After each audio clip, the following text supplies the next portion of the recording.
नमस्कार, Bihar news TV देख रहे हैं आप सभी दर्शकों को चैती छठ की शुभकामनाएं। आज दिन है मंगलवार और तारीख 24 मार्च। आइए नजर डालते हैं बिहार की आज की मुख्य खबरों पर।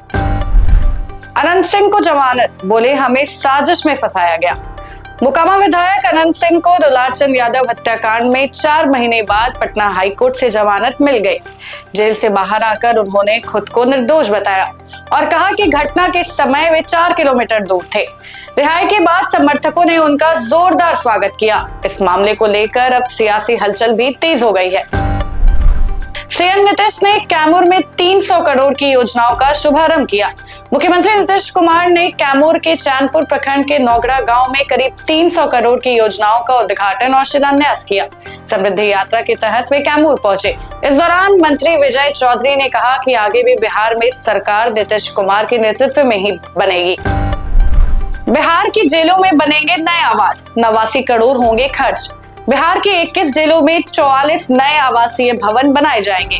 इस पर करीब 89 करोड़ रुपए खर्च होंगे। समृद्धि यात्रा के दौरान डिप्टी सीएम सम्राट चौधरी ने बताया कि इससे जेल अधिकारियों को परिसर में रहने की सुविधा मिलेगी। ये काम 2026 से शुरू होगा।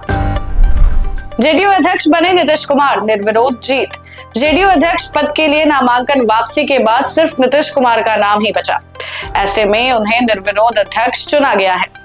आज दोपहर उन्हें जीत का प्रमाण पत्र दिया गया। इस मौके पर पार्टी के कई वरिष्ठ नेता शामिल रहे। चिराग पासवान ने चाचा को दी श्रद्धांजलि, पारस से की मुलाकात। केंद्रीय मंत्री चिराग पासवान खगड़िया के अपने पैतृक गांव पहुंचे और चाचा अर्जुन पासवान को श्रद्धांजलि दी।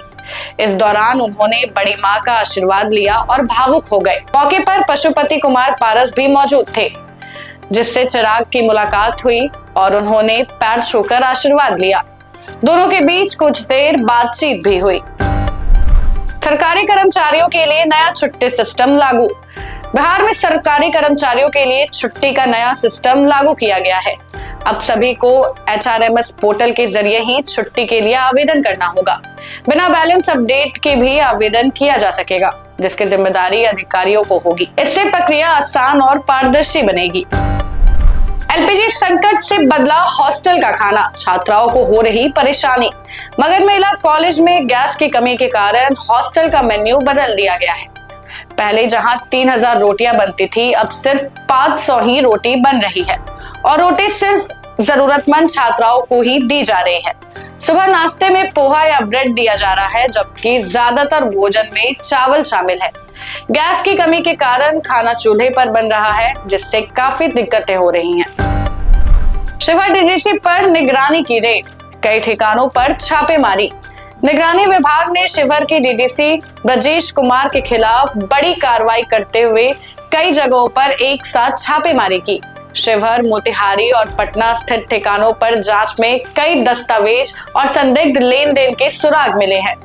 ये कार्रवाई आय से अधिक संपत्ति के आरोप में की गई है। फिलहाल जांच जारी है और आधिकारिक जानकारी का इंतजार है। कमर्शियल गैस के लिए रजिस्ट्रेशन जरूरी, केंद्र का नया नियम।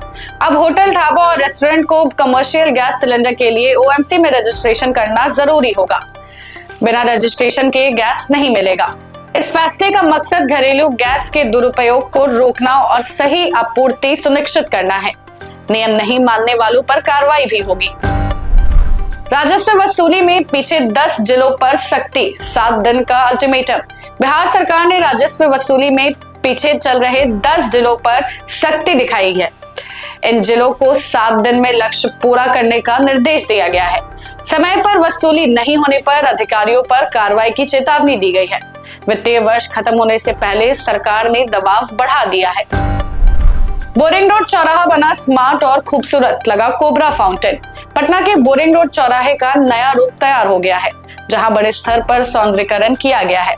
यहां 15 फीट ऊंचा सोलर पॉम ट्री और कोबरा डिजाइन का फाउंटेन लगाया गया है। राजस्थान के लाइमस्टोन से फ्लोरिंग और ग्रीन वॉल में हजारों पौधे लगाए गए हैं। गोपालगंज में 17 गैस सिलेंडर बरामद, कालाबाजारी की आशंका। गोपालगंज में छापेमारी के दौरान एक घर से 17 एलपीजी सिलेंडर बरामद किए गए। प्रशासन को कालाबाजारी और जमाखोरी का शक है।